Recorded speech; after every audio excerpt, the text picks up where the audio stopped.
And we've got a really good mix of people today. I mean, all we need is Santa Claus. See, we've got US and Joni's from Finland, correct? And Yes, from Finland, Tampere. and Dave Clark's from great state of Florida, and TJ is from, where are you from, TJ? Southern Illinois, Up right in the middle of it all. Okay. It's going to be a bit crisp there today. Oh, yes. And Dane, I'm in New York. New Cold York? here too. Yep. And that's where my wife and daughter are headed for tomorrow. Oh, nice. Syracuse area. That should be a challenge for them. Yeah, that'll be a joy.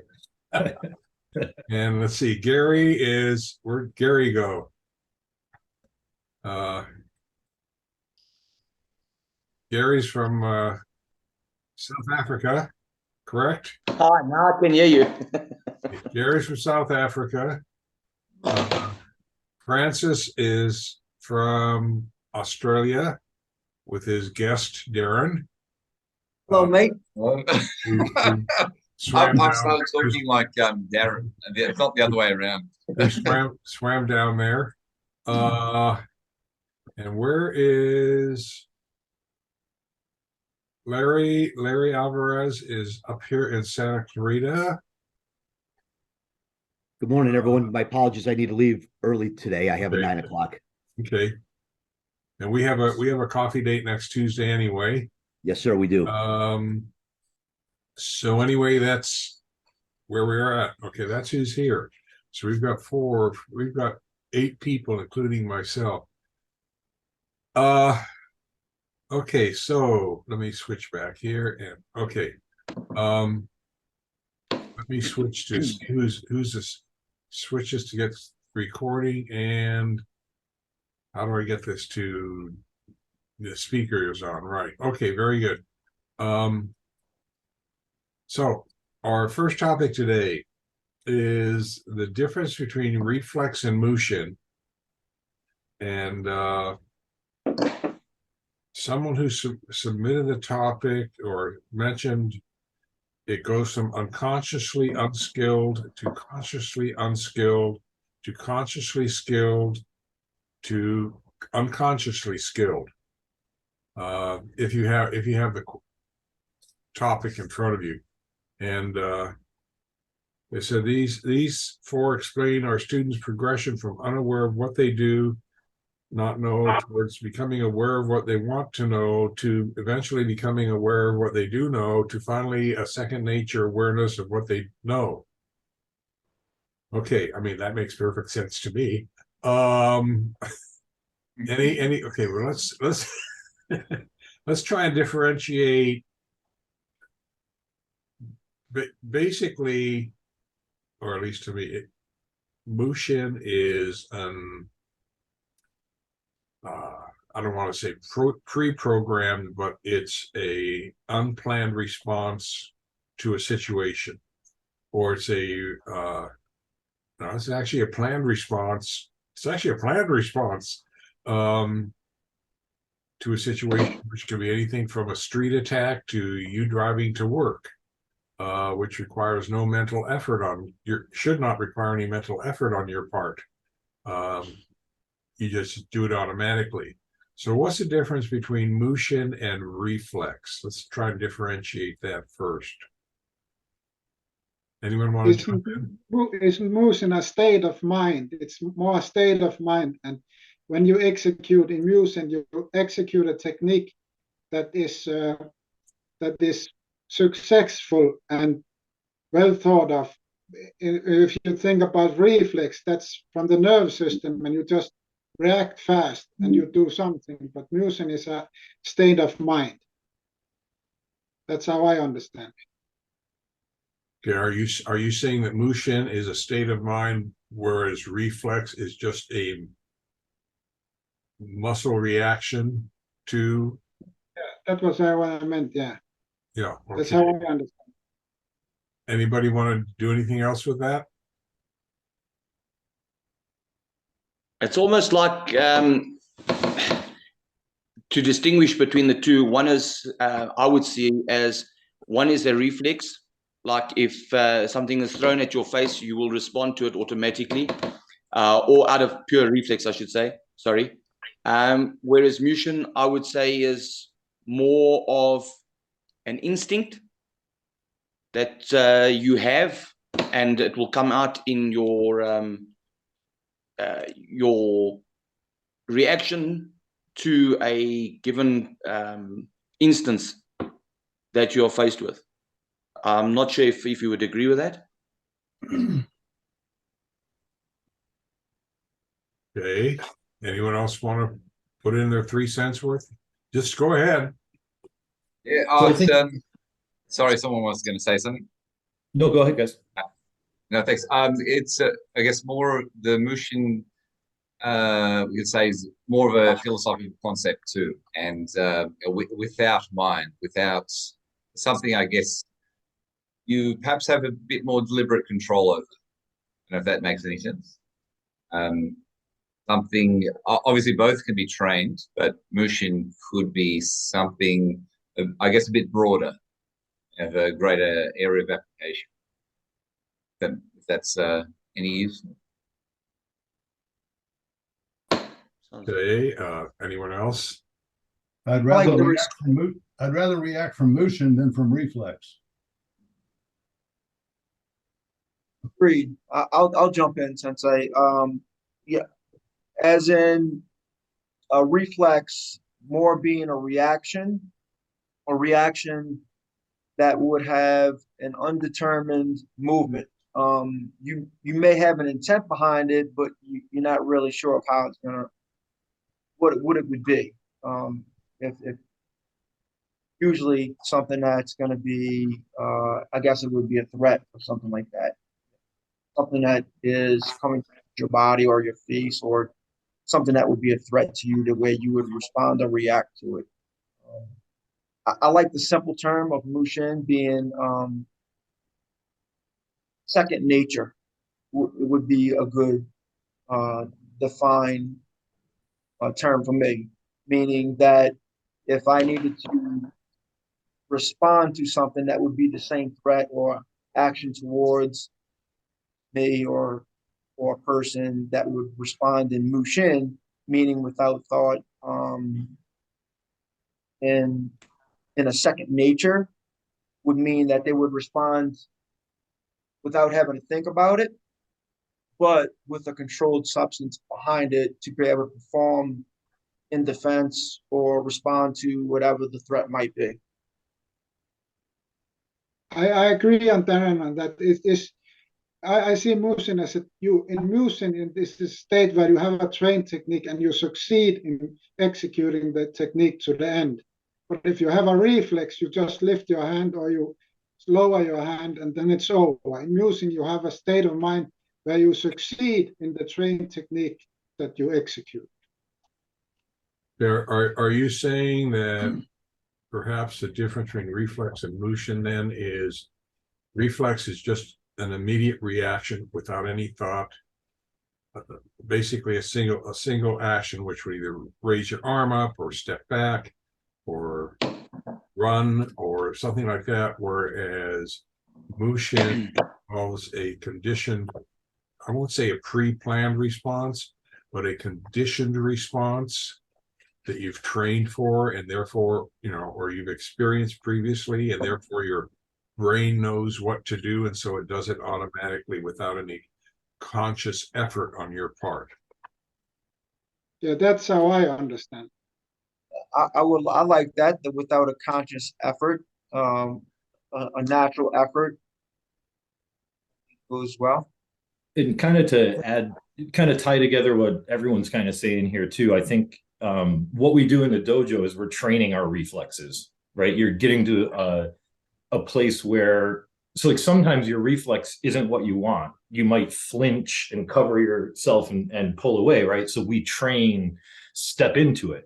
We train your reflex, like what to do when you are caught unaware, right?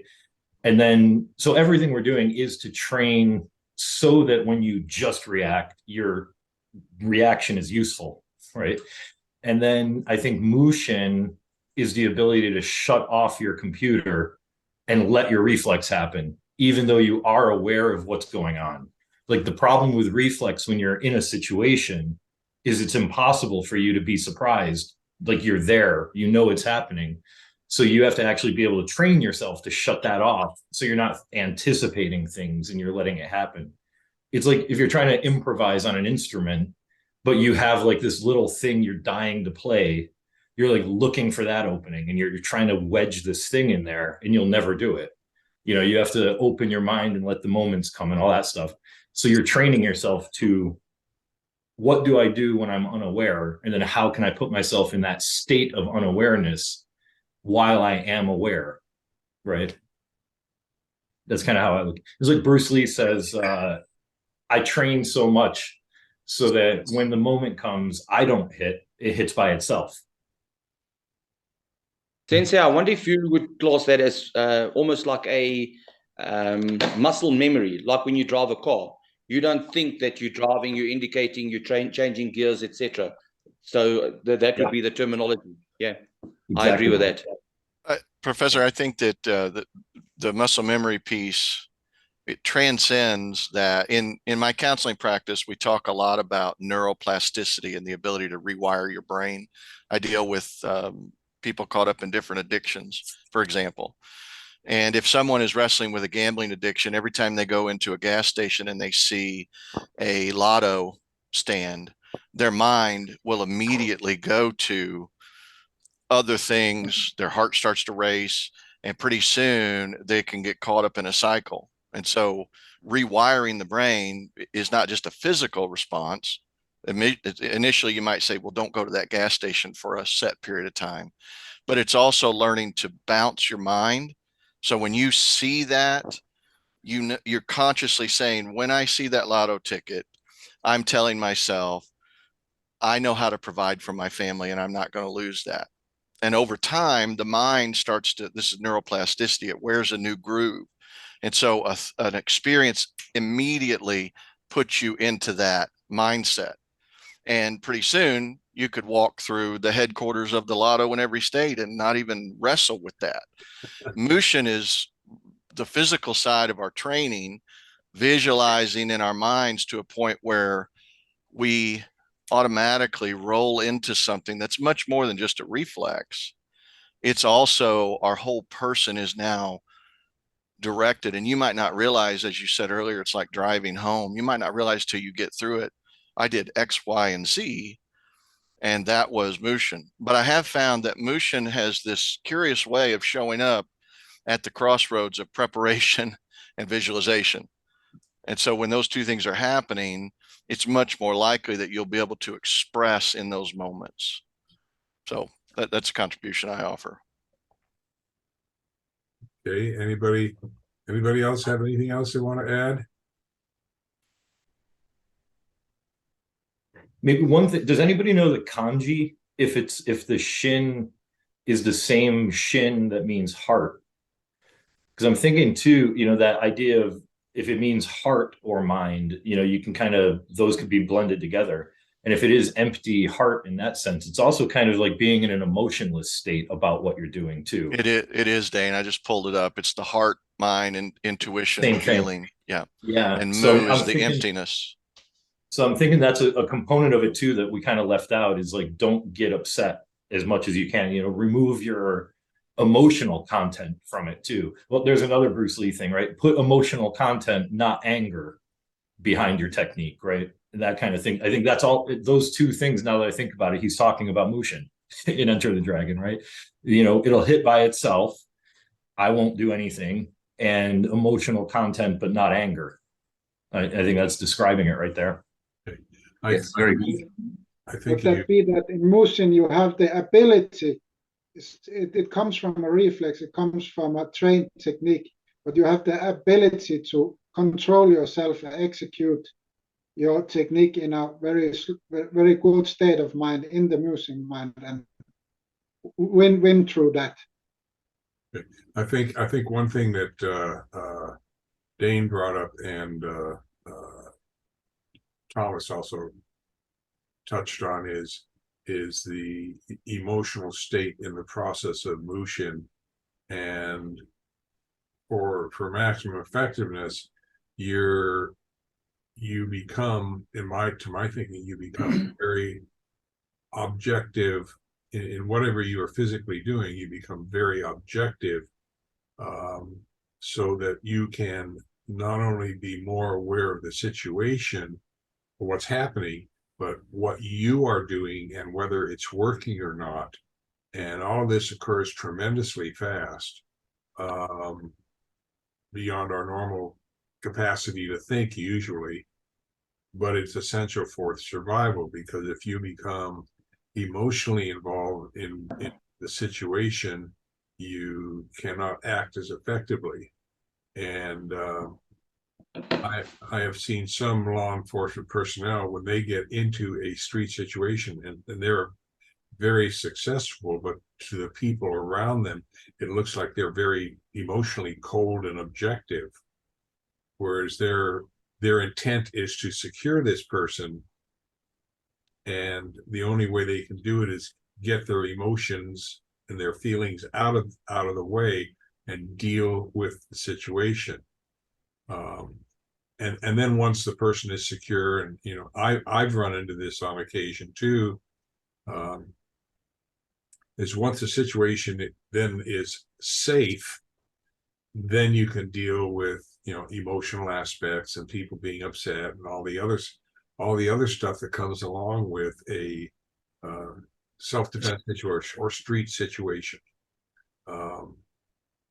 And it's very hard for people to separate the two, unless you have an understanding of if you're in a state of motion and you're going to protect yourself, what is your state of mind? What is your intent? Your intent, I mean, for me, my intent is not to injure the person, not to hurt them. My intent is to control them and prevent them from doing whatever they're doing. Now, if they happen to get injured or hurt in the process, that happens, because that's what certain techniques are designed to do. But I can't involve myself in the process of, gee, if I do a shoulder lock or a takedown, do I really want to dislocate and separate this guy's shoulder? If it's a street attack and you take the time to think that, you're risking your own personal safety. If it's something that's a street attack fast. If you're in a more controlled situation, you may be able to slow down and think, is this person cooperating enough with me so that I can just put him down on the ground without dislocating and separating his shoulder? Okay, but that's a luxury in terms of the street self-defense. And then that segues into, what is the purpose of martial art? Your purpose of martial arts training, which is it to defend yourself, or to get, in a street situation, or to get the person to submit or tap out? And those are two entirely different environments. Professor, there's also, if I could add in, there's a backside of a mushin moment, if to coin a phrase there. PTSD is not processing what soldiers generally are able to do in a battlefield environment. They are able to fight in a mushin state of mind. But if there's no backside processing, no critical incident debrief, then what happens is that becomes an inhibitor for further mushin, and it can cause other problems. So even in the martial arts setting, when we, for example, if we had a randori scenario where we're allowing our students to work through and we see somebody really processing well, we owe it to those students to sit down afterward and say, let's debrief, let's talk through what just happened, because sometimes there's no reset, and that will eventually carry forward. I saw this all the time when I was a military chaplain, carrying forward. The brief afterward is so important to being able to fight in the future. Right. I agree with you 10,000%.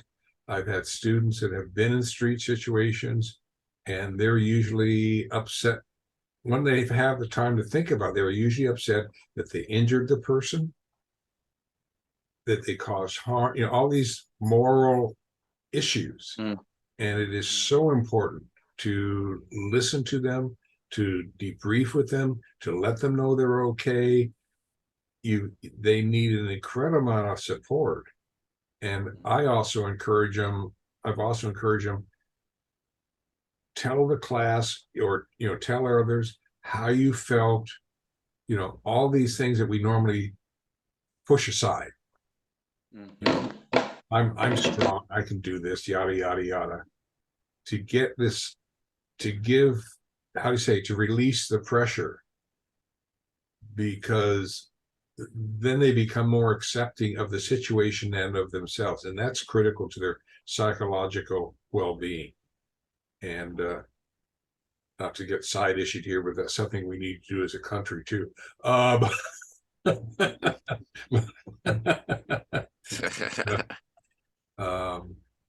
Because I've known some critical, even in law enforcement and people that have been in fights and stuff like that. The debriefing is so essential to their mental stability or security, or whatever you want to call it, emotional well-being. And their ability to practice in a healthy motion state forward. Because if the line clogs up, at some point you freeze in the time when you don't want to freeze. And a lot of times that's not processing that post-stress trauma. Right. That should be we'll make that a topic for future. I think we could get PTSD post-trauma. Yeah, because that may be a topic to explore more, but that's most of us don't even consider it, because most of us will never be in that situation. But as a sensei, you have, or like a parent, you have a response. I'm going to stop now because we're getting away from reflex and motion. Okay, we have Dustin who joined us. His mic is mute. You can't hear me? Yeah, we can. Oh, I see. My switch was wrong. Okay, and you're from? I'm from Madison, Wisconsin. Okay, you're. I live right outside of it now, though, in the boonies, kind of. Okay, so you're in the midst of the deep freeze. Yeah, we actually have a lot of snow here already, so we've already started our winter celebrations, so to speak. We celebrated ours with a half-inch of rain. Yeah. Yeah. People panic. People in Southern California have no idea what rain is. Yeah, I would imagine they would go pretty nuts if they got the snow like we did here for just a day. So anyway, do we want to do anything else with Mushin, or what was the question on that, sir? Well, it was a difference between reflex. Reflex and Mushin. Now, I seen that topic. I was going to ask you specifically what you consider motion. Oh, no, it wasn't. No, we were trying to differentiate between the two.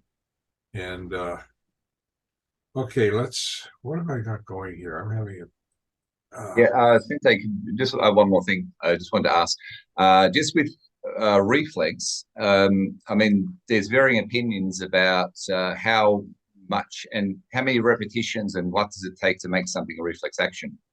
Do we have a bit of a consensus about that? Do I have any consensus? No, I don't. I think it's I think it differs with different people. Mhm. That's a cop-out answer. But No, but it's true. yeah, I think there you can't say you do this 100 times, it's going to be automatic. Do you agree that there is a force multiplier effect that happens when you take repetition and you combine it with visualization?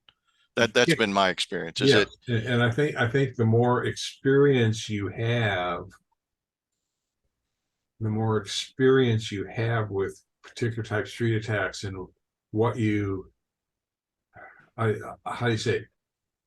Where you choose what your response is rather than the instructor saying, well, if you get a hit, try this, and then try this, and then try that. That's external input, whatever you want to put. It's a contradiction. That's external input. Okay.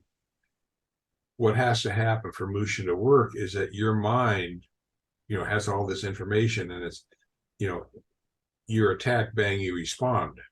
And whatever technique you do. And the only way you can get yourself to that point is through practice with repetition, where you have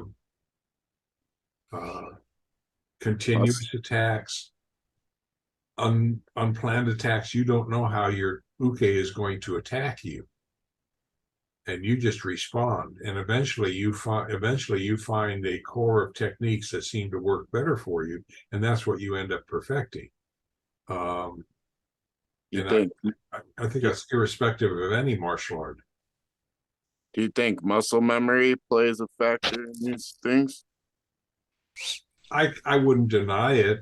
I mean, I more of a, you see the attack, you have a pretty good idea what's going to happen. Your brain selects a technique and you attempt to execute it. And all of this occurs maybe within a second or two. A lot faster than I'm verbalizing it. Yeah. And that's how it has to work. And I think we brought up in the last meeting that, that you have a response delay time of maybe 3 to 7/10 of a second between what your eyes see and what your body does. And your goal is, with your training, is to cut that period of time down as much as possible. And that's what Mushin does. Is your attack, bang, you respond, rather than, as we said before, the deer in the headlights, which is what the attacker is counting on, where you're, oh my God, he's going to hit me. What do I do now? Your mind functions differently. It's, go ahead, Gary, you're going to say something. Sorry, Professor. What I wanted to ask you is, I basically have been teaching my students that we teach you a set of techniques, a response to an attack, but there is no correct or incorrect response to an attack. You do whatever comes to you at that point in time. Don't stop and think, I've got to do this because this is what I was shown as the technique. When we're doing our gradings, for example, whatever attack comes your way, you defend it in the best way you think possible by applying what you have learned. And it doesn't have to be a specific way of defending yourself. You're correct. Okay. And that's hard how do you say it? Because I used to do this in a classroom with essay questions when I was a teacher. I'd give them a question, and their main concern initially, until they got to know me, was, what's the right answer? And I'd say, I don't know what the right answer is. What's important is how you support your answer. That's what I'm looking for. Because the question is, I state questions that would allow for, a whole variety of responses depending upon their support. And that was hard for them to, because they've been trained through so many years of education to, this is the answer for this question, and they've been lockstep. And when you put them in a situation where they have to think until until I say until they trust in their ability, and maybe that's what Mushin is. Trust in your ability. And once you see that you can respond quickly, then you're more comfortable doing what you're doing, and you're more confident, and you have a better chance of survival. Well, that's kind of why I asked you what your definition of Mushin is. But my definition of Mushin is that you are acting without conscious thinking about it. It's an immediate, it's a conditioned response. You know, you've done this enough times before that you just do it. Right. It's like putting on your hat before you go out the door. And Right. if you have several hats, you actually unconsciously choose which hat to wear. Right. Don't stand there for 10 minutes having a debate with yourself. Okay. So that to me, that's what Mushin is. It's just like you're driving to work and you've got to, you've got to go, at least in Southern California, maybe you've got to transfer to 2 or 3 different freeways and you've got to change lanes and all this other stuff. But you get to work and along the way, you've either been listening to the radio or singing a song or contemplating about something else, and somehow you got to work and you weren't driving a Tesla. And it didn't run into anything or catch fire. But anyway, Seems to be a common thing out there in Cali. We have a lot of common things in California. Anyway, but in all seriousness, no, it's a conditioned response to a situation. An unconscious conditioned response. Yeah, I wouldn't. Maybe it's unconscious. It's a non-conscious. Unconscious means Yeah, non-conscious. Sorry, wrong choice of words. Professor, if I may, we've got a saying in South Africa: we drive on autopilot, because we're going from one area to another, and you'll get to your destination, and how did I get here? I actually missed part of my journey. It's a subconscious drive. You're not thinking about it, you're just acting because you've gone through the motions. And that's what we call it. You're just driving on autopilot. Yeah, that's it. It's on autopilot. Someone swings at you, you go on autopilot. There you go. And it's Autopilot's a good. It's a good analogy. Yes.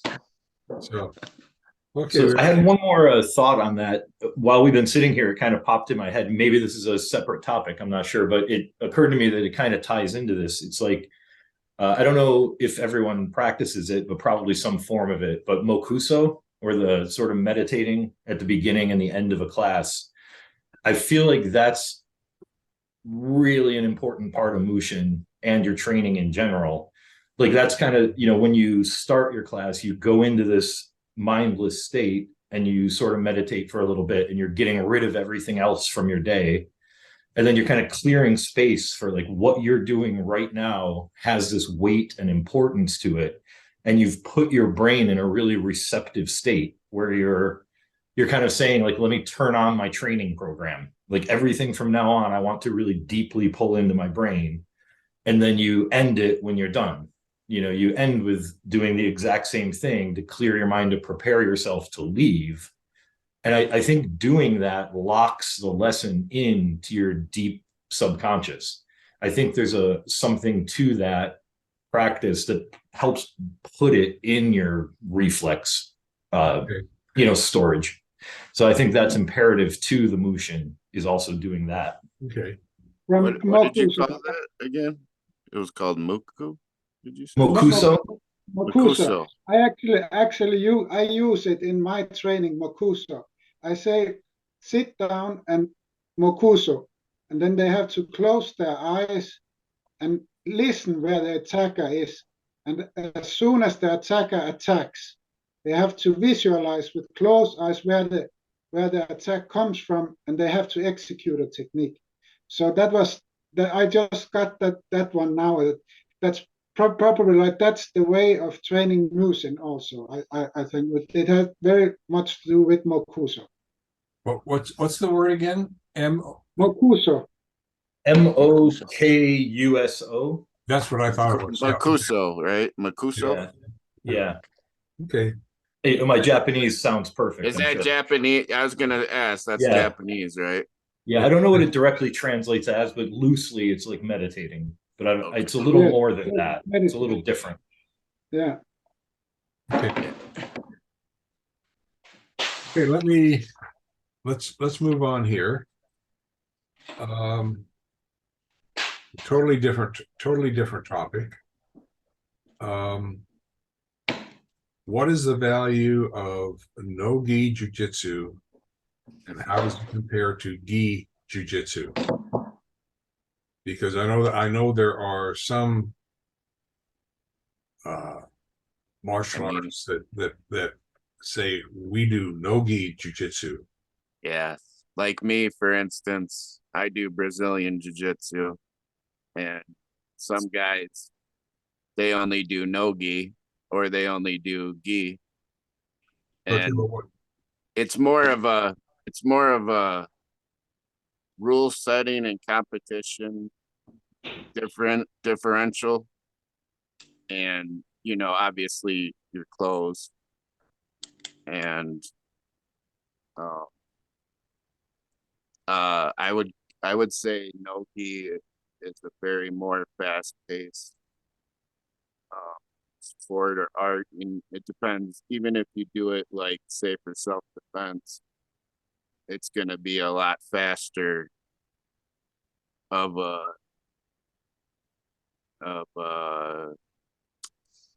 how do you say, like, when you're entangling and grappling, it's going to be a lot quicker because you can't get the grips that you do with a gi, and it's a much faster pace, especially like in Brazilian jiu-jitsu. It's a much faster pace as far as the sport aspect of it. Any other definitions? Yes, Professor, if I may, a lot of the times we train without gis, the top in particular, to teach our students how to get on a lock or a choke without a gi, because you can do a lot of gi chokes. Now they come and ask us, how do we get on a choke if we don't have a gi? So this teaches them how to think outside of the box and not only relying on having to have clothing, because the guy that you're having an altercation with might take off his shirt. What do you do now? Now all of a sudden you don't know how to handle him or to choke him out, or whatever the case is. Gets him to think further than Very just good point. using a gi. Yeah, that's a very good point. And sometimes you could be at the beach where nobody's wearing a shirt, or something like that, and a lot of people don't know how to do certain submissions or grips or any of that without clothing. True. And that does help a lot. I totally agree. Okay. Anybody else have anything on gi versus no gi? I think it's interesting that it's like a topic now, and it's been a topic forever, right? Like really a lot of jujitsu has its origin in sumo, right? And they're borderline naked. So like then you started adding like kimonos and formal wear, because you're always looking to like evolve what you're doing, right? And that's how things become a circle. Nothing's a straight line. You don't just keep getting better and better. You eventually loop back around, and what you were trying to get away from is now the new thing, right? So you start off doing sumo, and then you say, well, that's only good for sporting. What if you're in the real world where people are wearing clothes, or they're wearing samurai armor, or they're in a full hakama and kimono and stuff. All right, let's add clothing techniques. And then that evolves. And then that becomes, well, what if they're wearing Western clothing? So you see a lot of, like, in the 1890s and the 1900s, all these old manuals have guys wearing like 3-piece suits and hats. And then there starts being defenses with like hitting people with your hat and things like that. And you start using your clothing. But then you say, well, nobody dresses like that anymore. Nobody's wearing hakamas. Nobody's wearing samurai gear. We need to take all of that off. We should start. Now it's like this new thing. Let's train without a gi on. But you just put the gi on 100 years ago after 100 years of not having a gi. So it's an interesting cycle where what's old is new again. And I think it all comes down to what you're training to do. Like, if you're training to be an Alaskan trooper, you probably want to train with a gi because you're throwing people in parkas and you're controlling people with long sleeves. If you're on Baywatch, you're going to want to do no gi because you're wrestling oily half-naked people. Right. So, and then you also might want to train in the water because now you need to throw people where half of their body weighs less than the other half of their body, and the leverage is strange. And, so if you're using it for a particular purpose, you should train that way. And I think if you try to say I'm a completist, so I'm training, if you're doing it as like a philosophy, you'd have to train every conceivable permutation of clothing and no clothing to really feel confident, right? Well, what if they're wearing dresses? What if they're wearing winter clothes? What if they're wearing hospital clothing and I'm naked? What if I'm fully clothed and they're topless or whatever? So it's an interesting. There's definitely a lot of options there to explore, possibly, when you talk about clothing. Yeah. I never really even thought of that, but yeah, definitely. Let me go back to Francis, who about 2 minutes ago started to do something with his beanie, and he stopped. What was it? Do it. There you go. And you got a beanie kata. Anyway. What? The point is, you can do, clothing is a major factor. And what I was referring to, I know that there's gi and no gi jiu-jitsu in Brazilian jiu-jitsu. I know in traditional jiu-jitsu, 99% of the time we wear judo gi or karate gi if we don't mind getting them torn more often. I knew the importance of wearing a loose judo gi, and because of my height at the time when I was young and dumb, for judo I could legally wear a size 5, and then when we switched to jiu-jitsu, I'd sometimes go back to a size 4, because I knew the advantage of loose clothing in terms of getting caught up in grips and grappling, stuff like that. Some people might call that cheating. Other people call it using your resources. But I look at it with my students is, we're going to wear street clothing tonight and bring a couple extra t-shirts. I don't care whether you wear gi pants. You can wear gi pants, but I want you to wear regular street clothes on top, because out on the street, very few people are going to be wearing parkas, judo gi, stuff like that. And unless you know how to do these, most of these techniques can be done without judo gi, if you know how to change what you're doing, how to grip, how to trap, things of that sort. You'll be okay, but it's getting them over that, how do you say, it's not that they don't know how to do what they're doing. It's just that it's like practicing for self-defense. Unless you've experienced and trained in it and found out how it works best, when you get in a street situation, you're going to be that poor deer in the headlights. And that's how I differentiate it between gi and no gi. It's a different experience for students, and they get really frustrated at first. Sensei, I agree 100% with what you're saying. You know, whether it's a sporting event or real life, I believe that, you know, everything outside of your own skin and actually some things on your body that are not your own skin, maybe it's hair, are an extension of whatever you're doing. So when you're training with a gi, you have a lot of other tools that are at your disposal to be able to use to be able to perform technique.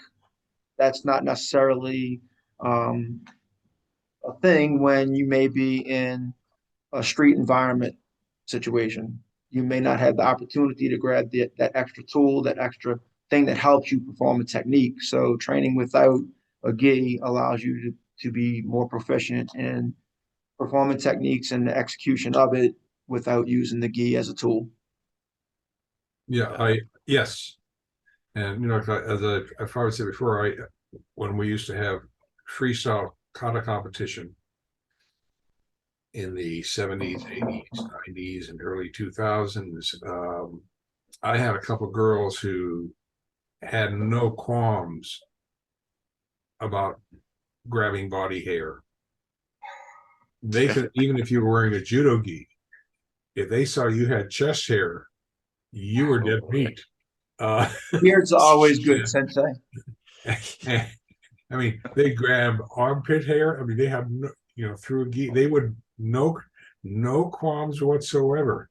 And it got to the point where if and this was in the brown and black belt division, if guys were aware of this, yes, okay, they would they'd actually shave their bodies before they go into the tournament. Just to frustrate these two female competitors, you know.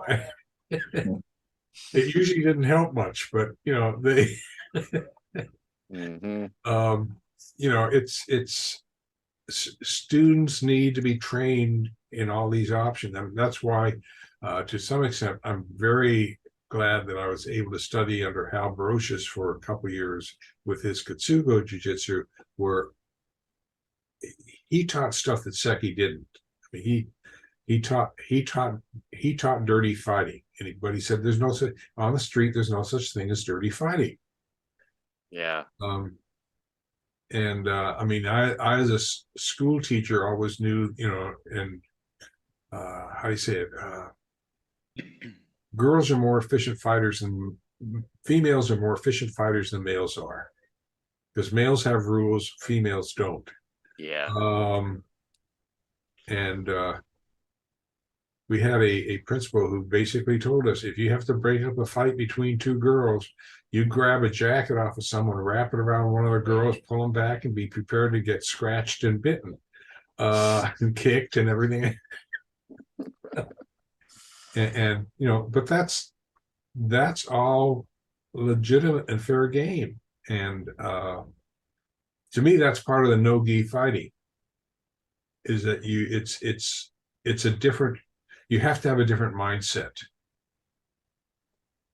and that's why, as Dustin said, maybe the no-gi is faster, and it's probably because you can get away. If you know what you're doing, you can get away with more stuff. Yeah, it's more slippery too. That's true too. Yeah. Anyway, okay, I'm looking for. Okay, bye everyone. I have to leave early. My wife and boy is at the ice hockey match, so I have to go and pick them up now. So Okay, they are waiting for me. Okay, Luck with bye your everybody. Thanks, John. take care. Okay, next topic, unless there's someone else who wants to delve any more into gi versus no gi.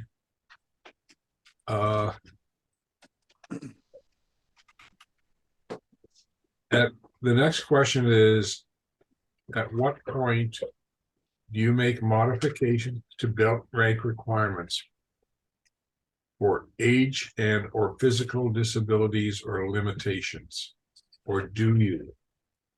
And then there are other questions are, what are the consequences of doing this? And if you're making modifications for age or physical disabilities or limitations, how does this maintain your promotional or rank credibility? These are all loaded questions. I'll go, Sensei, since it's a loaded question. I'll jump in. I believe that you have to do that. That there's no two martial artists that have the same ability physically. So you have to be able to change your expectation on how you approach one individual or evaluate one individual to another. That doesn't mean that the individual that is up for an evaluation or promotion or whatever it is doesn't have the same commitment, contribution, dedication with the system or the art.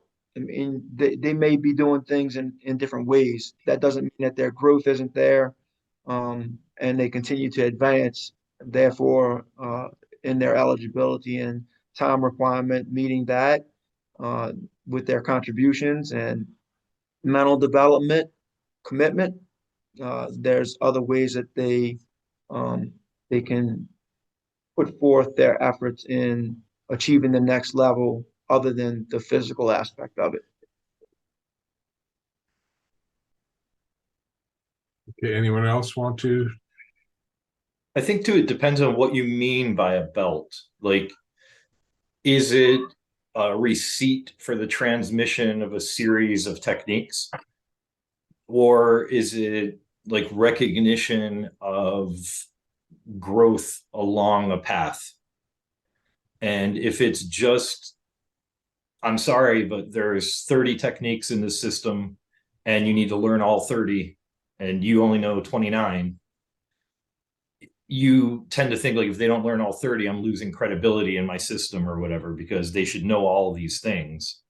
But where do you draw the line there? Because why is your system only got 30 then? There's 10 million techniques, right? So where do you draw that arbitrary line of, if they don't know this one thing, I can't give them this belt? You know, like, there's so many techniques you're never going to use. And like you said, you specialize in certain things and you're learning these things. So it's something they can't do. That's not something they're going to use, right? So what you're really, how have they developed though? Are they moving along? Is everything else at a certain level? How have they progressed? You know, so I think it's more recognition of where that person is in their potential. Like, what percentage of their potential have they reached? That's kind of what you could determine the belt to, versus how many of a set of items have they learned. And if you do one, if your curriculum is just a receipt for what they've learned, then you can't. But if it's, they've developed so much, they've learned so much, they handle themselves differently, they've expanded, they've improved, blah, blah, blah, well, then they have met the promotion requirements, really. You know, I know there's some people that no matter how many techniques or how many kata you learn or whatever you're learning, how many weapons, every belt test, they ask you to demonstrate the very first thing they ever taught you, not the last thing they taught you, because they're seeing how well you approach that thing that you take for granted and that you already know. Are you getting better and better at that still? You know, so there's a lot of different ways to look at that. Okay, I mean, I know I've been to some black belt exams. One, I remember decades ago, I got up and it was for someone who's testing for, I think, knee done. And I got up and left after an hour, and they were still working on they had made this candidate go all the way from the white belt techniques all the way, and they were up to brown belt. And the guy by that time looked like garbage anyway, because he was so physically exhausted. And I just said, you know, this is a waste of everybody's time. You know, that's a hazing. He's going through hazing. And yeah. You know, there are different ways to haze people. It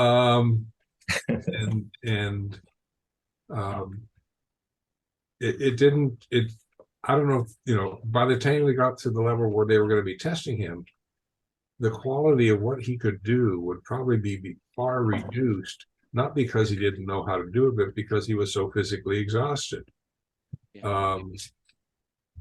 And I do understand the value of being able to do techniques when you're physically tired. But that's, I say, that's different from, I mean, no street situation is going to go on for an hour. If it is, you're doing a movie for someone. Yeah. It isn't going to happen. And you know, I know when I taught jiu-jitsu in junior high, Friday was throw the sensei day. And I went through 4 classes of kids that would try to throw, and I let them throw me. You got to let them be successful, and I throw them. But it was fit. I mean, it kept my weight down. But by the end of the day, you could scrape me out from under the mat. But and that's physical, but you're not going to run into that on the street. It isn't. It's not going to. A street confrontation, unless both people are really incompetent, is not going to take that long. It's going to be over in worst 2 case minutes, probably max. less, a lot less. I mean, I've told other people, Dustin, my students who have been in street situations, it's been over in 6 to 8 seconds.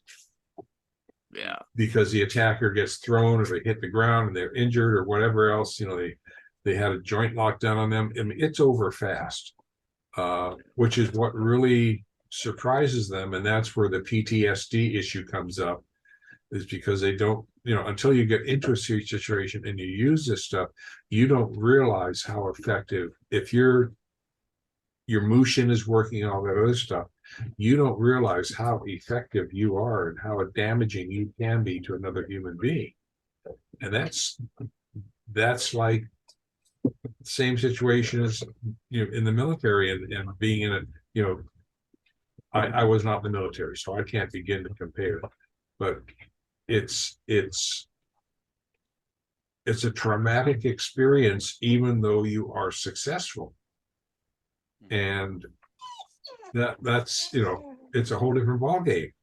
And once they've had that situation, their appreciation of what they know really goes up, and they become far more cautious in dealing with other people. And I think Thomas can concur with that for those people that have been able to successfully talk their way through PTSD and some of the other issues. Is their attitude changes, and hopefully it's for the better. So, Professor, if I may, sorry to interject. When we teach a lot of our classes, we teach the students to adapt to whatever situation they're facing. And I think when it comes down to grading a student that may have a learning disability, okay, I myself have a disability because I had non-traumatic brain damage. So I had to learn my techniques a different way to other students. That didn't mean I didn't know the techniques, but I was given the affordability to, or afforded the ability to do the technique to the best of my capabilities, knowing the fundamentals, being able to execute the techniques correctly. And if I forgot a finish, I would do another finish. I wasn't penalized for it. And we're trying to instill that in our students now, that they can rest assured that whatever their physical or mental limitations are, we will not hold that against them. As long as they can master the basics and run with it and be able to effect those techniques, we will not penalize them. And then when it came to a second topic that you brought up with the training and doing a grading over an hour to 2 hours long, it does basically put unnecessary stress on the body, and your techniques do become sloppy. And like you say, nobody's going to be fighting on the street for 2 to 3 hours. We would do our gradings for a black belt. For example, when we did our shodan, we did that on Friday evening, and that was a 4-hour grading.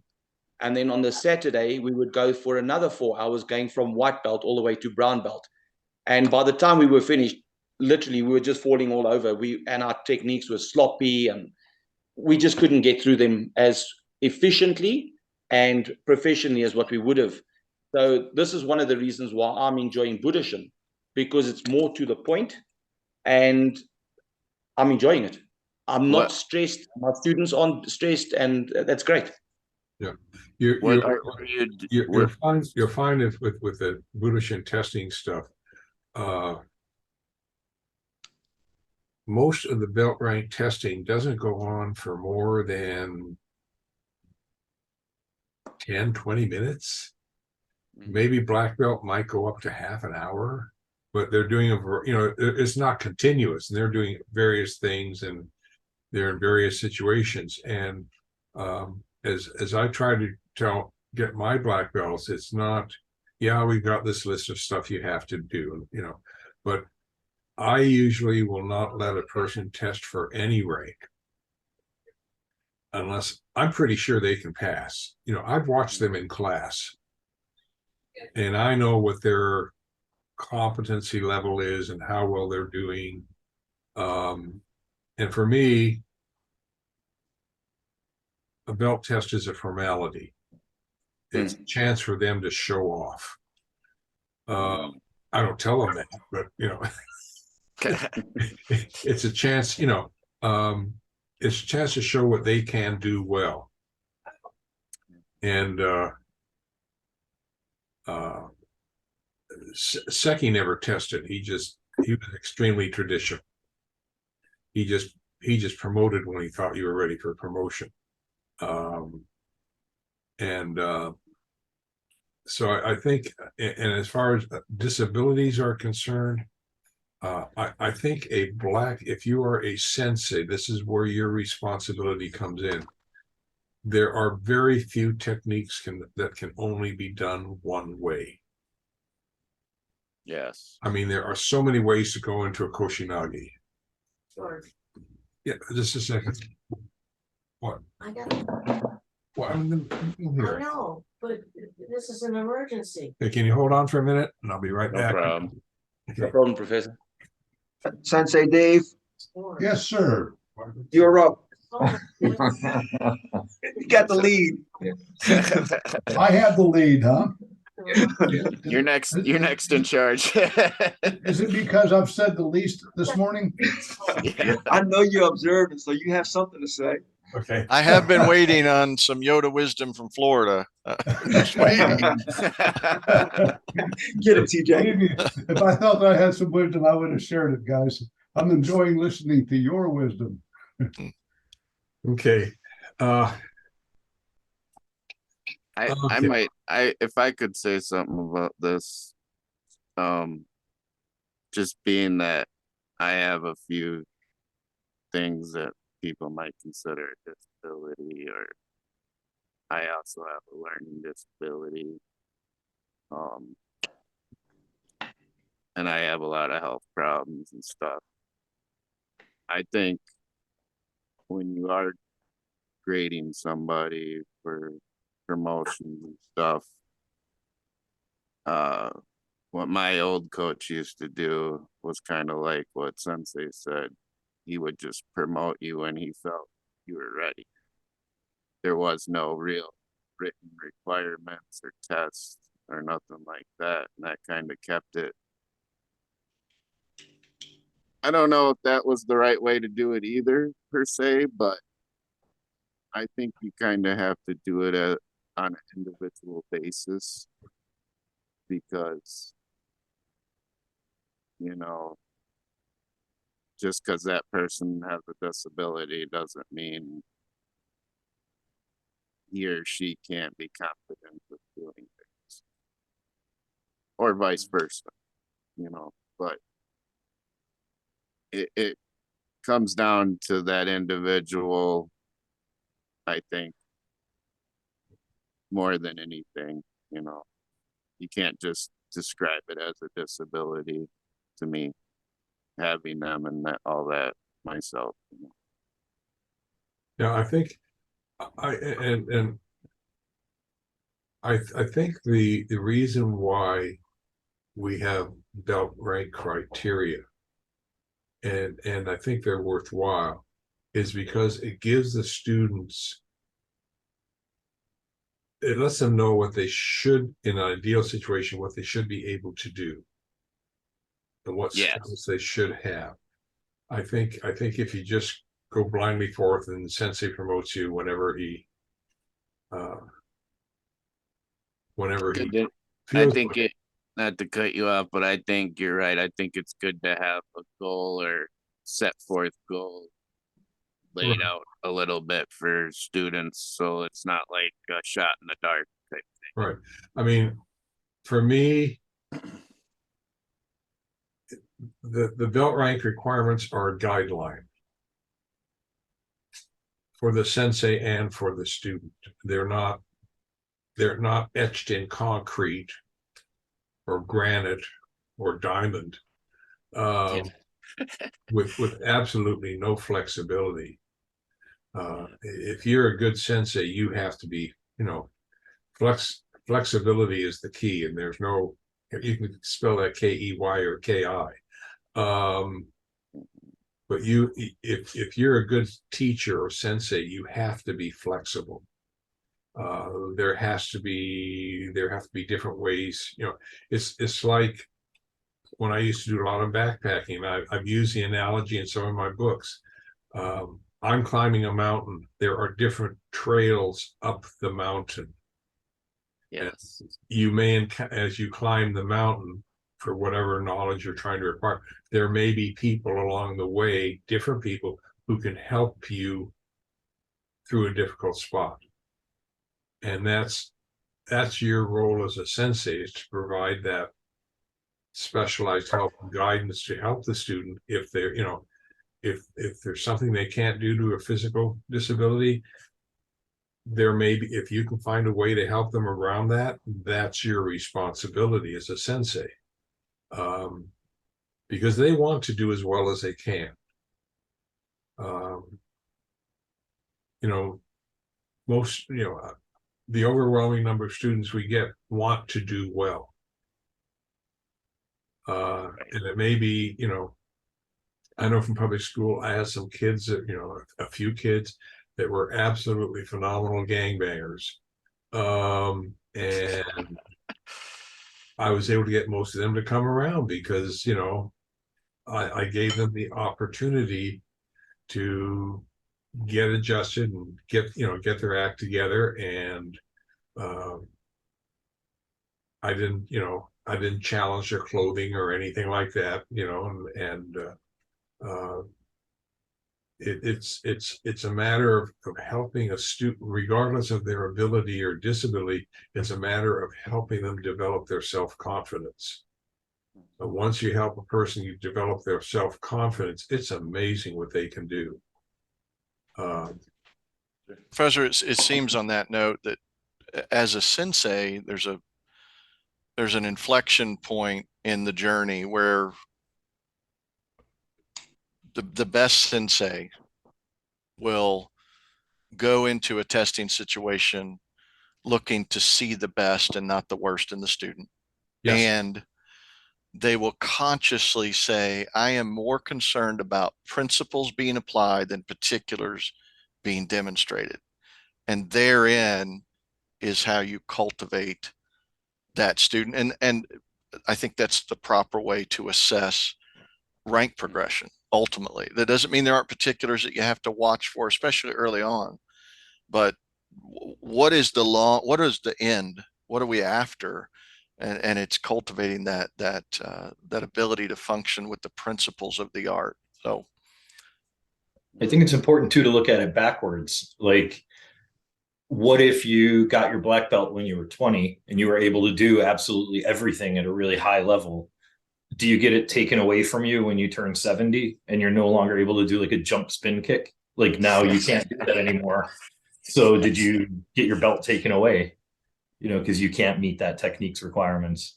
I think that kind of makes it a very clearly ridiculous argument to have about, can you adapt it or not? It's like, obviously, because you're not taking people's belts away as they age, right? So the individual techniques are clearly not important. It's the understanding and the everything else we talked about. I mean, you haven't been asked to retire yet?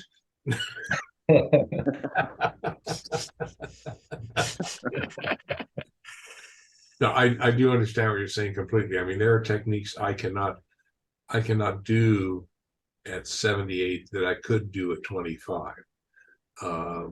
Nor would I attempt to do them. I mean, that's notwithstanding the right shoulder replacement where the doctor originally said, you've got to stop jujitsu, period, no more jujitsu. And then after I got through the physical therapy, he modified it to no falls on your right side and no techniques that torque your shoulder.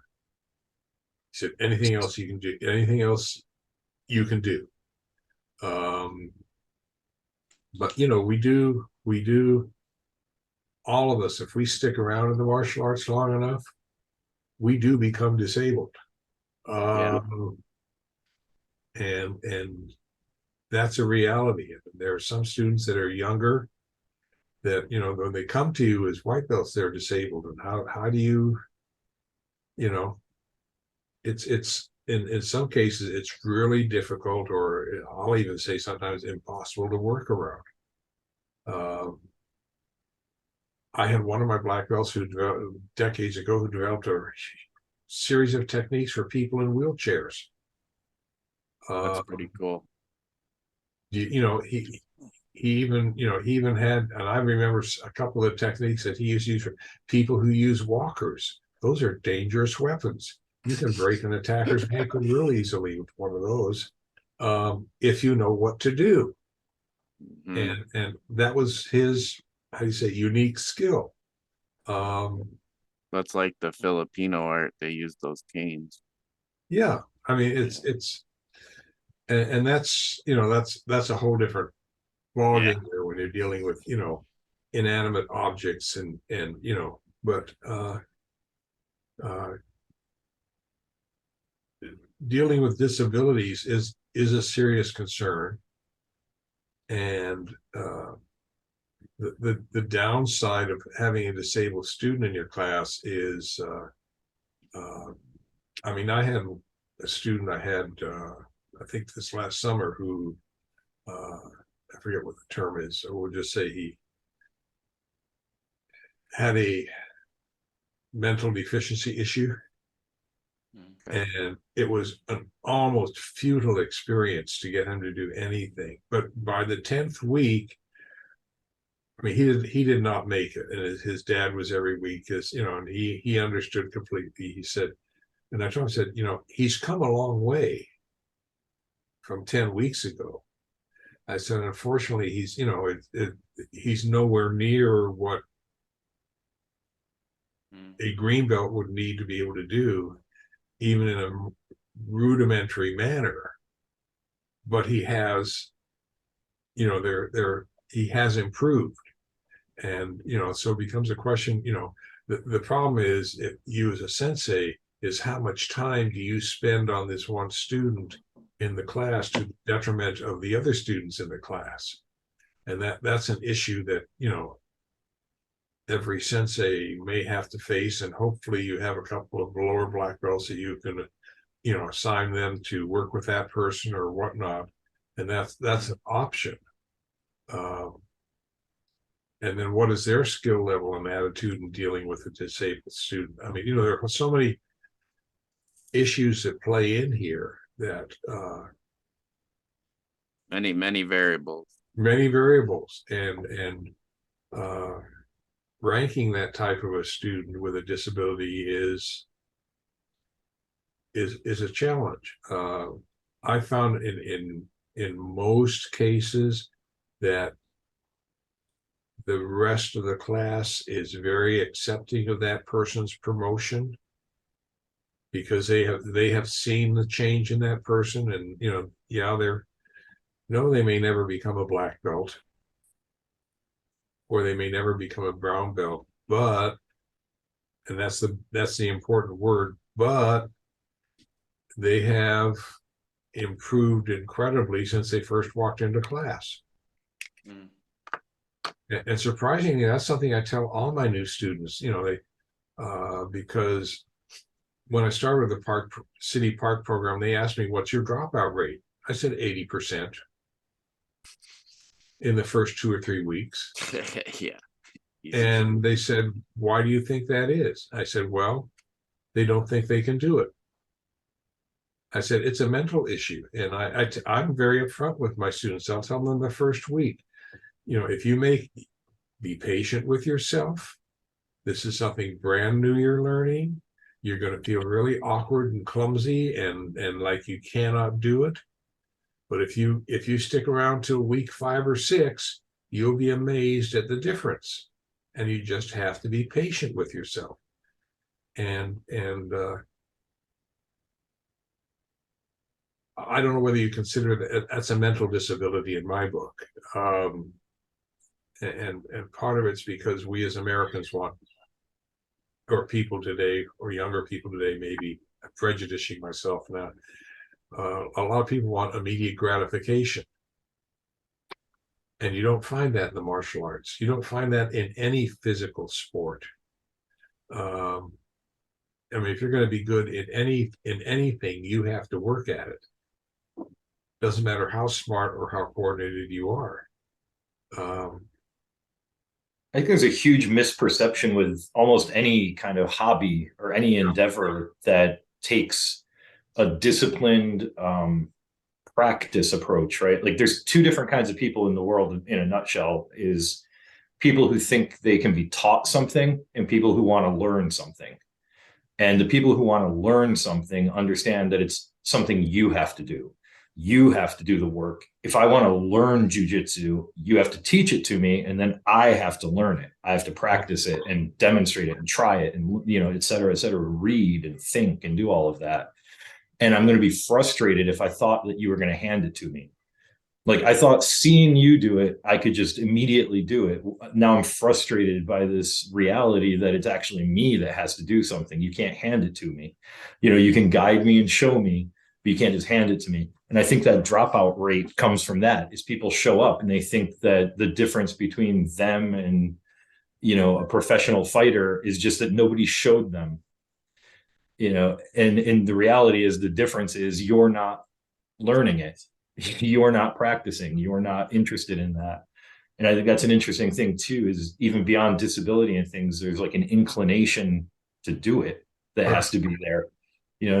Why am I not just being handed things because I showed up every week? It's like, you're not practicing at home. You're not watching people, do things. You're not absorbing, Yeah, I mean, Dane, I think that you made some good points there. I think there are some people out there that can physically watch someone do something and be able to perform it right behind it with no problem. But that doesn't mean that they actually know it. That means they can physically do it maybe once. But think of the hundreds, if not thousands, of different applications and entries and ways of doing that one technique that they don't know because they haven't practiced it, So, I think it all comes down to the simple point of, hard work beats talent every day. right. Yeah, absolutely. Like everybody can imitate the crane kick from the Karate Kid movie, but you didn't learn what's actually happening there. You don't know what's going on. So even though you can imitate that superficial motion, you didn't learn karate, Right. Yeah. So we've kind of changed what a disability is, because I've seen disabled kids that have a tremendously positive attitude, and they realize their limitations, and they're really doing their best to work around their limitations. And if normal people had the same attitude, we'd have a lot easier job teaching. Yeah. I mean, like I said, I've seen the same thing in the classroom where there are kids that expect to get good grades, and surprisingly get bent out of shape when I say to them, well, I know you're smart. That's why I have a higher standard for you. And they don't think that's fair initially.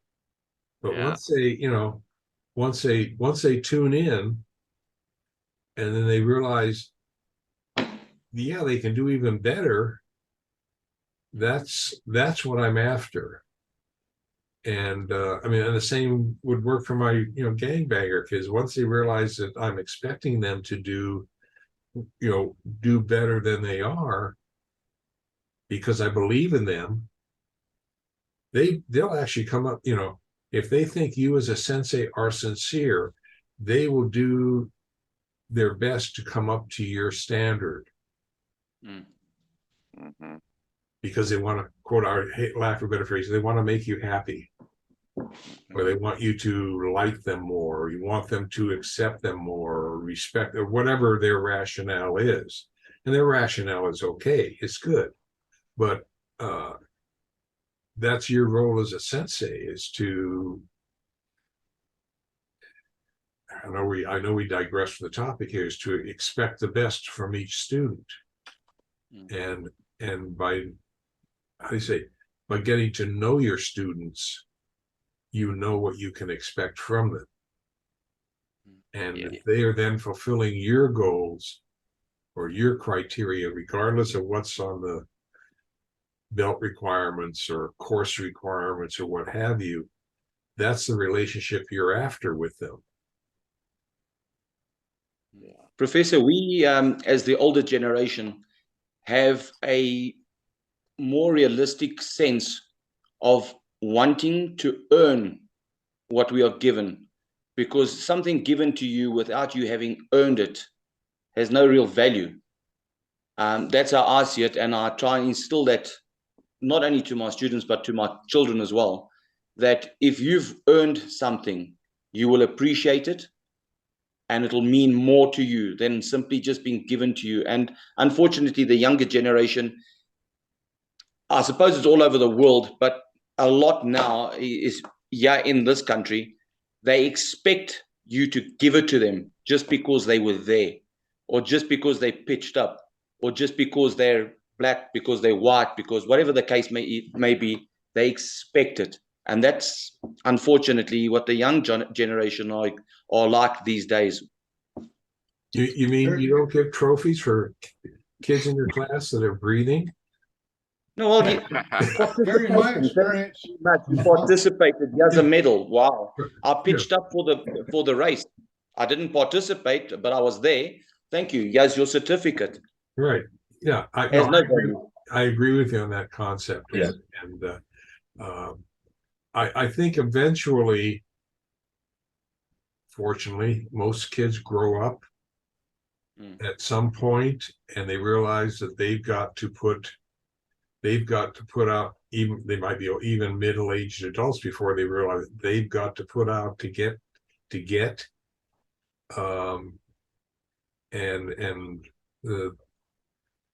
I'm not saying you have to, some kids need a lot more support than others. But I mean, there's, I know for 10 or 12 years in education, there's thing is, you don't want to hurt this child's sense of self-esteem. And self-esteem was so important. And I said, is that the smoke that comes out of the ears? And because I don't, you're breathing, you're doing a good job of breathing. Let's improve your self-esteem. I think we don't want to give a false sense of accomplishment to our students, whether they be normal or disabled or whatever you want to call them. You don't want to give them a false sense of accomplishment, because that's going to come back and bite them later in life. And 100%. And you can be totally straight up and honest with kids, and they will accept that. They may not be happy with it, but they will accept that. And as long as you let them to be straight up and honest with you, it's a two-way road. And if you can be straight up and honest with kids, they will accept compliments with a much greater, how should I say, they'll be more accepting of the integrity of the compliment than to say, oh, you came to class today and you breathed the whole time. Here's your certificate for breathing. Or, you know, certificate of participation, you know, you know, and you know, when I do seminars, sometimes I will give out certificates of participation, and that's done partially because it gives them a piece of paper, but they know inside whether or not they've accomplished anything. And again, I'm dealing mainly with adults. But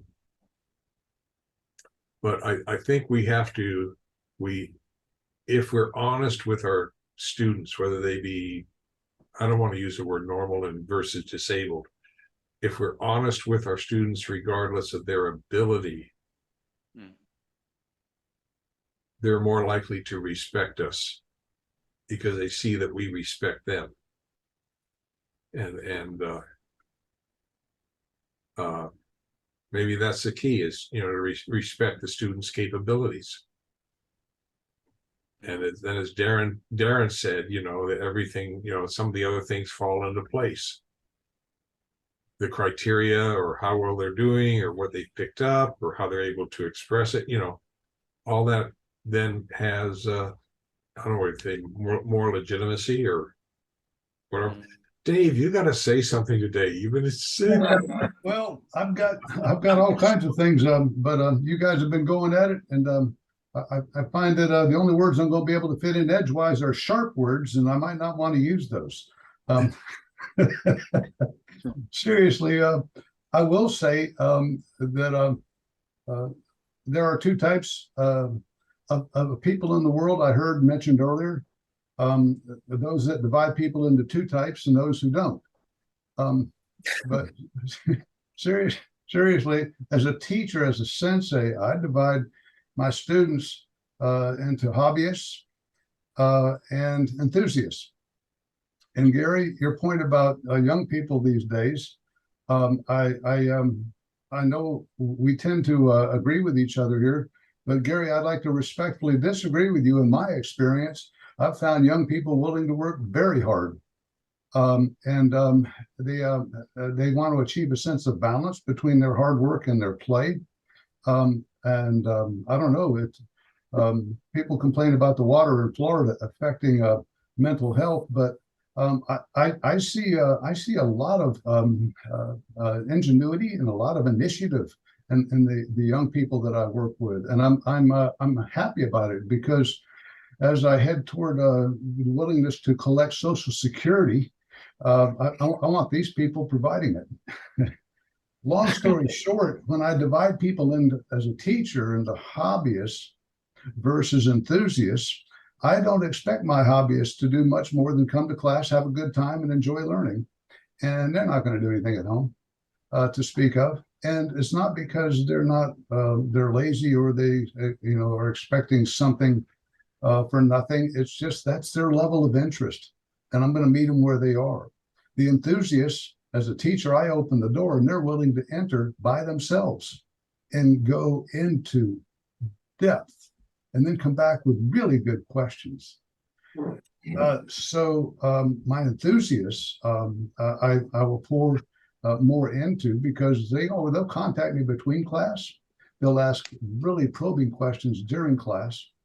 And the hobbyists, some of them get swept up into it and become enthusiasts, but a lot of them are just going to stay at the hobbyist level, and their main goal is just camaraderie and to learn a little something as a hobby, and maybe their enthusiasm lies in baseball, or a subject in school, or something else. Good Yeah. points.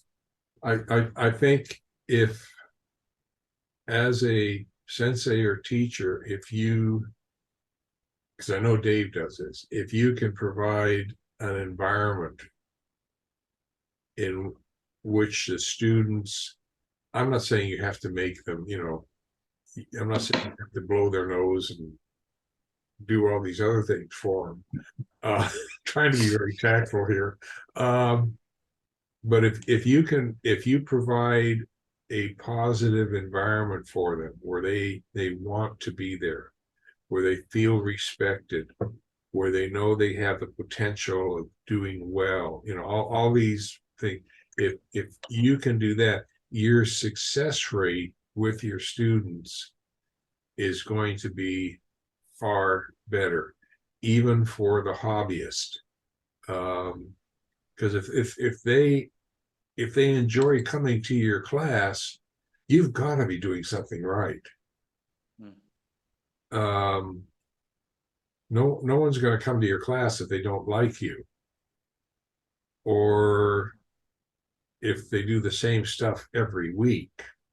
And since one of the keys to doing that is to make sure that you're having more fun in that room than anyone else. Oh yeah, because your enthusiasm is incredibly contagious. yes. Yes. The other thing we talk about getting students to succeed. When a student is on the edge of succeeding, I've observed time and again that if I see that they haven't accomplished it and they're right on the edge, I will verbalize that and say, you are so close. You just about got this. And you can get through. Let's do this just one more time. And it's amazing how that time is the time they make the breakthrough. And all I've done is verbally acknowledged truthfully how close they are. And it's amazing what a smile and laughter will do. It just lightens the mood. And think about it. When you're around happy people, there's a natural tendency to feel uplifted. And when you're around people who are serious, really focused, and okay, you can do that for a time, but you can't do that the better part of the class. You still need to keep it lighthearted because that keeps those learning channels wide open. I will agree with you. I think as a sensei, you have to have a good sense of humor. There are times when you can be serious along with a sense of humor. Sometimes that sense of humor will get a point across a lot more effectively than hammering it through their brain. And it's a skill you get better at the more you, not hammering through their brain, but it's a skill you get better at as you do it more. The verbalizing to a student is incredibly important. I will take that one step further, and that if I see that they can do one thing differently, I will actually, rather than tell them, I will say, try moving your hand here, or do this instead. Do it now and let's see what happens. And if they change what they're doing and it works so much better, you'll see that smile on their face. And if their brain is functioning properly, which it probably is, they will say, gee, I just learned something from my sensei. He must be smart. And I know I'm putting it in simple terms here, but the point is, the individual reinforcement is so important with students, whether they be a child or an adult. And sometimes it's the really small stuff that you pick up and give them. And that's why I will do it physically rather than telling, because and this is something I go into my next book with, if I ever get a publisher, is that it's one thing to explain, to tell a student, do this differently, yada, yada, yada, yada, yada. And I've done that myself. It's much different doing that than to go to the student, move them physically, moving their hands slightly or moving their body or whatever you have to do, because by moving their body physically, they learn a lot more effectively than by you telling them, because if you tell them, it's subject to their interpretation. If you move their body, there's no subject to interpretation. Particularly technique works better. They know that if they have that, they know what their body needs to do to get that technique to work better. And I mean, that's just my personal way of teaching that fine point is, is to do it physically rather than verbally. But there's sometimes I'll do it verbally. I'll just say, move your thumb over half an inch, or roll his elbow rather than push it. But half the time I'll get over there and put their hand into what's called, I'll hold out their hand and say, this is a cup, what's Japanese, a sara. And you put the elbow into the sara from underneath, and you rotate it rather than trying to push the elbow down, which is a lot more work. And I physically will have them, I'll move their hand and put it there, and I will roll them through it. I mean, or maybe I'll do the technique on them so they feel the difference. Okay. And that's just my way of doing the fine tuning. And we all, we each have our own way of doing things, and that's okay. But I think as Dave said, if our students see that we're enjoying what we're doing, then they're more likely going to put more effort into it. Because you can't, how do you say, you can't be laughing and smiling and joking and all these other things if you don't like what you're doing. It's okay to be serious. And I'll go back to when I first started teaching junior high, and my department chair was Daniel Boone, and he was related to the actual Daniel Boone. And most teachers do not like teaching 8th graders, 13-year-olds, because they're going through so many hormonal changes. For those of you who can remember back then. And he loved them. And I asked him, I said, how do you do it? He says, you just have to act a little crazier than they are, and they come around.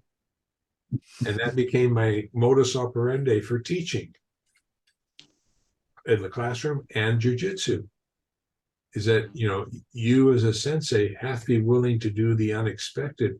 You have to be, you can be serious. Nothing wrong with that.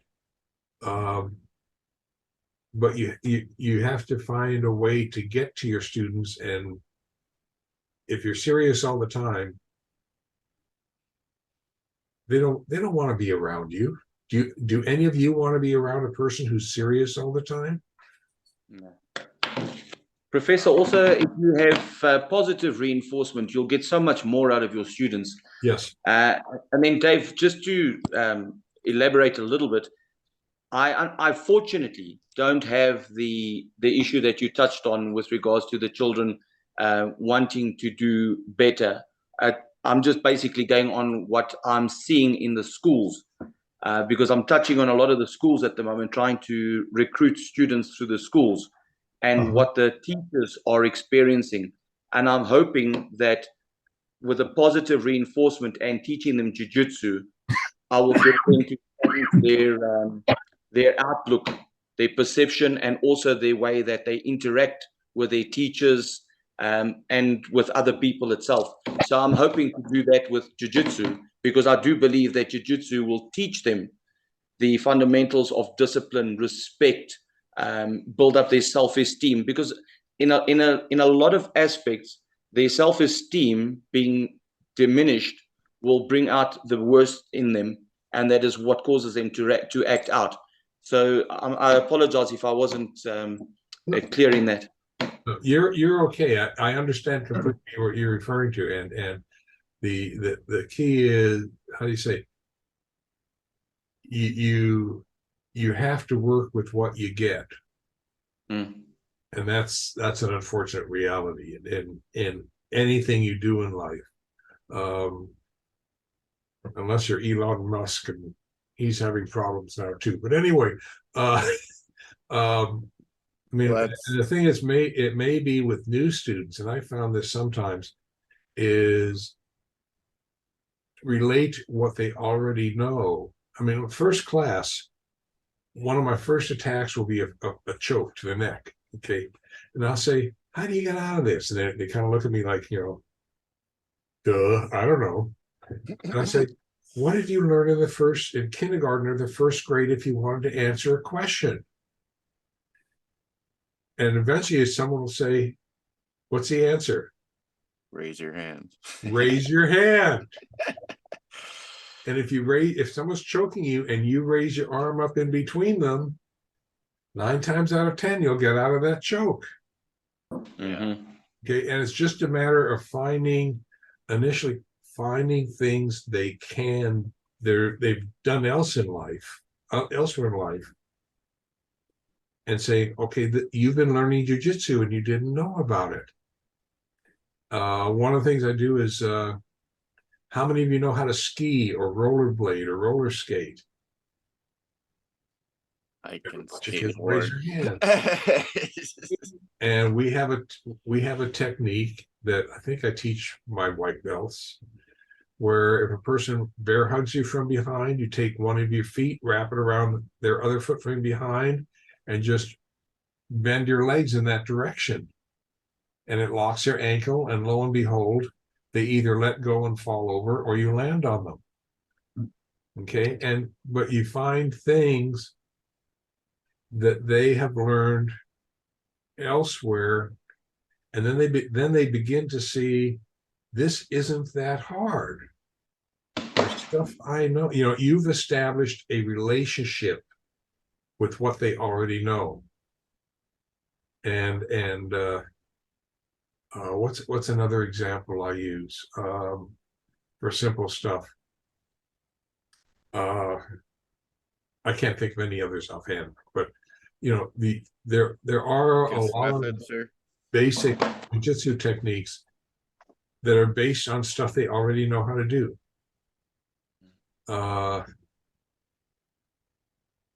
So anyway, that's something that might help you. I think you told me when we were talking on the phone not long ago about certain situations to use the KISS method. Keep it simple, sensei. Dustin, you need to speak up because we're not. Oh, can't hear me? Can't hear you. Oops. Oh, well. Can I jump in here for just a moment? And Sure. say, Gary, while I respectfully disagreed with you, I do respect where you're coming from.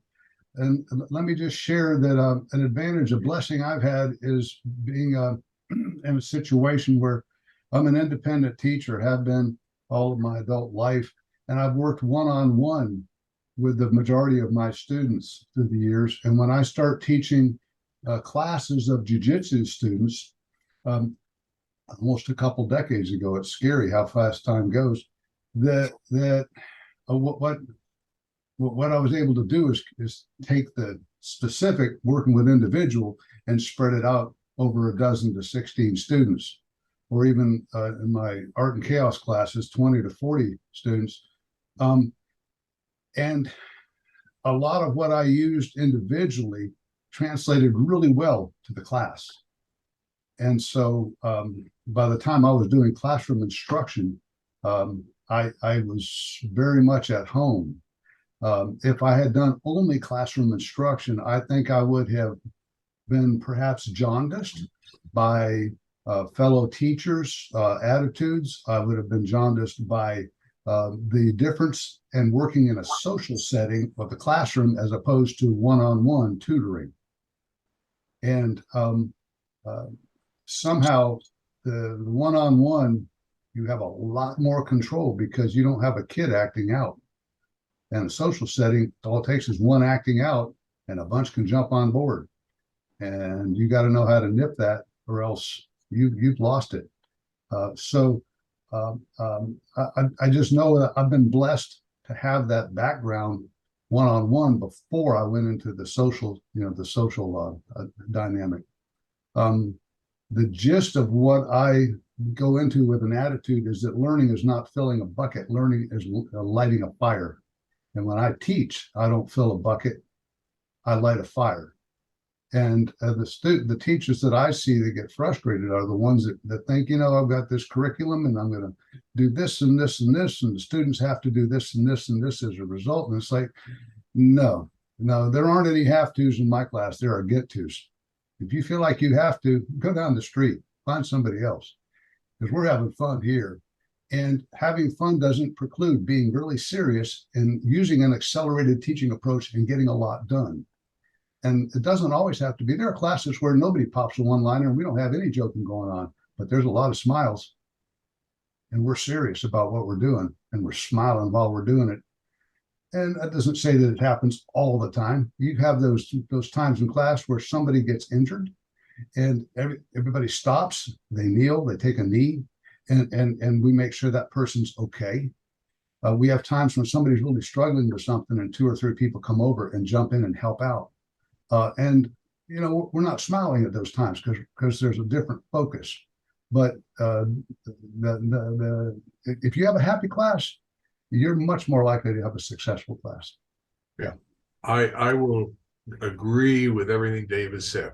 And Sensei, you're a master at this because I've been in your classes. I smile a lot in your classes. The first principal I had for several, probably the best principal I had, when we had disagreements, and there were times when I did get called into his office and get chewed out, but that was part of his modus operandi. He did not like talking head teachers, the ones that stayed up in front of the class and just lectured the kids. He wanted you to be out among the kids, working with them individually, et cetera, et cetera. And I learned from that really early on that if the students know that you are interested in them and are willing to provide them with the individual help when they need it, that they are more willing to put out for you because they see that you respect them. And I know I use the word respect a lot. They see that you respect them as a worthy individual. And they want to show that they're worthy of that. And that's the same for adults too. A talking head tends to want to teach a subject. Right. Whereas a teacher who's really into it realizes they're teaching people. Right. And or your help. I put out that said, I can't teach you anything. I can help you learn. Mm-hmm. And that's my role. That's my role as a teacher, is to help you learn. Mm-hmm. And that's going to require some effort on your part. But anyway, so but Dave, I think you hit it right on the head. That is, you know, the students see you have an individual interest in them rather than, oh, this is a class of 20 people and we got to get through the hour and then they got another group coming in and all the other stuff. And working with individuals does take more time, but the outcome or profit, if you want to look at it, is usually much greater than if you just let them coast by. I don't know if I'm saying it right. Anyway. Do you think it's more of a, like I kind of was hinting at, like gotta base it on an individual thing as far as that person, because you have to base, you can have your general standards, right? Okay, and there's nothing wrong with that, and students assume that. And if you're a good teacher, you have to have some general standards. But if they see that you will help them move towards those standards, or if you can modify those standards to get them to be more successful, they're more willing to try to meet your standards. Yeah. You know, it like I said, it just comes back down to you're respecting them, you're respecting their capabilities. And because students, whether they be kids or adults, are not stupid. They can tell whether you are sincere in being a good teacher or not. And if you've had some good teachers, I'm sure, that you thought were the neatest things in sliced toast, and you probably have had some teachers that you thought were the breadcrumbs at the end of an old loaf of bread. It just Yes, sir. Yes, sir. You can get a point across with a smile. And and I've had some great teachers. I've had some absolutely crummy teachers, to put it politely. But I think what it comes down to is that you have to accept your students where they are, and you cannot have the same criteria for all students. You can have as we said at the outset, you can have guidelines, and the students have to accept those as your guidelines. But if they feel those guidelines are fair, they'll go along with it. And they'll even put up with their stupid sense of humor. My student, when I taught even in jiu-jitsu sometimes, but more when I taught school, my jokes were so bad. We had what was known in class as the groan factor. Now, if you can get 35 out of 40 kids to groan at a joke, you know what happens? They laugh at the groan. They laugh at the groaning. That's right. And that means, to me, as a teacher, that means I was successful. That's a stupid way of measuring things. Good dad jokes, as my daughter would say. but in any case, you have to find your way as a sensei of getting through to your students. And I can't tell you, I had a lot of student teachers, 10 or 12 teachers, which was way off the norm for student teachers as a public school teacher myself, because the university liked to use me. I said, I can't tell you how to teach this class. You have to figure it out yourself. So try different stuff. If you bomb, that's okay. That's why you're here. You'll learn more from your mistakes than from doing things correctly. And, I said, here's the curriculum. Do what you can with it, but find out what works for you as a teacher. And I even learned stuff from my student teachers on how to teach a class better. Of course. Because, things change over 39 years. But the point is, you as a sensei have that responsibility of finding what works for you with that particular student. And that's what you have to do. Anyhow,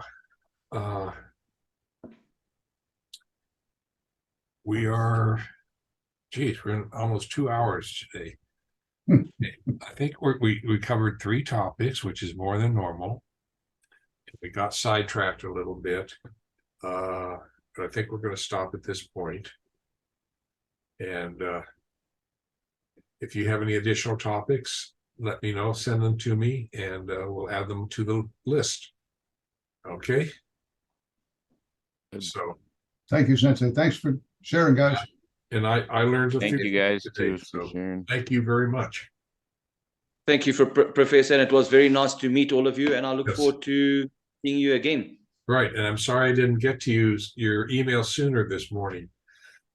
Please, no stress at all. I wanted to just say thank you guys, and nice meeting all of you. You guys really had some good points today. Thanks for your insights. Very good. Thanks, Dustin. Hey, take care. Have a good time down under, Darren. Yes. And Francis, don't let him take advantage of you. Oh, he's already taken that. And Dane, keep the snow away from New York.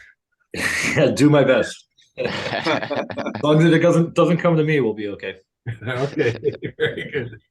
Take care. Bye, Thank you, everyone. Dave. Thank you, Bye, Dave, for your everybody. insight. Thanks. Take care. Bye-bye.